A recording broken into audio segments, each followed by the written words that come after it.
बॉलीवुड का चकाचौंध भरा संसार। कई लोग इस दुनिया में अपना सब कुछ लुटाकर बर्बाद हुए, पर कुछ कलाकारों ने ऐसी दुख भरी कहानियों से सबक भी लिया। बात 80 के दशक के बाद के कलाकारों की है। उनके सामने भारत भूषण जैसे महान कलाकारों का दर्दनाक सफर एक खुली किताब की तरह था।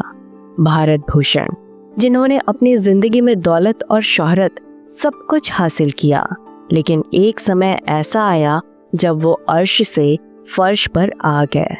उनका दुखद अंत कई लोगों के लिए सबक बना। इसी सबक का असर ये हुआ कि 80 के दशक के बाद आए कलाकारों ने अपनी पाई पाई का हिसाब रखा। उन्होंने सोच समझकर प्रॉपर्टी में इन्वेस्ट किया ताकि कल को उनके साथ भी ऐसा कुछ ना हो। उन्हीं कलाकारों में से एक ऐसी भी कलाकार थी जिनकी हल्की सी मुस्कुराहट और आवाज के लाखों लोग दीवाने थे। लेकिन उनकी दर्दनाक मौत के इतने सालों बाद उनकी प्रॉपर्टी को लेकर एक बड़ा विवाद सुर्खियों में आ रहा है। जी हाँ, हम बात कर रहे हैं सबकी चहेती श्रीदेवी की। उनकी मौत के बाद उनके पति बॉनी कपूर ने अब एक कदम उठाया है जिसने हर किसी का ध्यान खींचा है। हाल ही में उन्होंने मद्रास हाई कोर्ट में एक केस फाइल किया है। बॉनी कपूर का दावा है कि 3 लोग गैर कानूनी तरीके से उनकी पत्नी की चेन्नई वाली प्रॉपर्टी पर अपना हक जता रहे हैं। ये प्रॉपर्टी श्रीदेवी के लिए बहुत खास थी। ये उनकी जिंदगी की पहली प्रॉपर्टी थी जो उन्होंने अपने पैसों से खरीदी थी।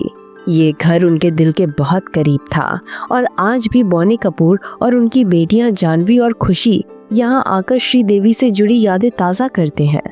जब श्रीदेवी नहीं रही तो बॉनी कपूर ने इस घर को उनकी याद में दोबारा डिजाइन करवाया। लेकिन अब इस घर पर अचानक से 3 लोग अपना दावा कर रहे हैं। बॉनी कपूर ने कोर्ट में बताया कि श्रीदेवी ने ये प्रॉपर्टी 1988 में MC संबदा मुदलियार नाम के शख्स से खरीदी थी। ये प्रॉपर्टी परिवार के आपसी बंटवारे का हिस्सा थी जो 1960 में ही तय हो गया था। बॉनी कपूर ने कोर्ट को बताया कि अब 65 साल बाद एक महिला और उनके 2 बेटे अचानक इस प्रॉपर्टी पर अपना हक जता रहे हैं। उस महिला का कहना है कि वो मुदलियार के बेटे की दूसरी पत्नी है और उनकी शादी 1975 में हुई थी। बॉनी कपूर ने इस दावे को गलत ठहराते हुए कहा कि उस शख्स की पहली पत्नी 1999 तक जिंदा थी, इसलिए दूसरी शादी को कानूनन वैध नहीं माना जा सकता। बॉनी कपूर ने इन तीनों को मिले लीगल हेयरशिप सर्टिफिकेट पर भी सवाल उठाए। उन्होंने इसे एक फ्रॉड बताते हुए कोर्ट से तुरंत इसे रद्द करने की अपील की है ताकि इस प्रॉपर्टी को लेकर कोई और विवाद ना हो। बॉनी कपूर की अपील सुनने के बाद जस्टिस N आनंद वेंकटेश ने मामले की गंभीरता को देखते हुए संबंधित तहसीलदार को 4 हफ्ते के अंदर इस पर फैसला लेने का निर्देशन दिया है।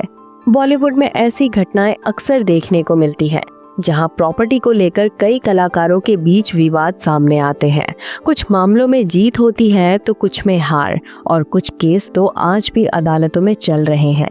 ये केस भी उसी कड़ी का हिस्सा बन गया है जहां श्रीदेवी की विरासत को बचाने की लड़ाई चल रही है।